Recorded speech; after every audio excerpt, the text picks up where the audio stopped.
May nakitang hindi pagkakatugma ang Bureau of Customs sa paunang pagsisiyasat nila sa mga dokumento ng 28 luxury vehicles ng mag-asawang Sara at Curly Discaya.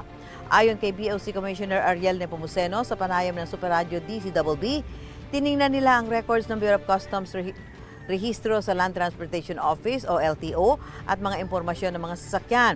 Sinusubukan pa raw nilang i-double check ang kanilang mga nadiskubre. Sa ngayon, bantay sarado ang 28 luxury vehicles sa compound ng St. Gerard Construction sa Pasig. Sinusubukan ng GMA Integrated News na kunin ang panig ng mga diskaya kaugnay sa mga sinabi ng BOC. Nauna nang iginiit ng abogado ng mga diskaya na binili ang mga sasakyan sa mga rehistradong local car dealer at lahat ito ay kumpleto sa mga dokumento. Gusto mo bang mauna sa mga balita? Mag-subscribe na sa GMA Integrated News sa YouTube at tumutok sa unang balita.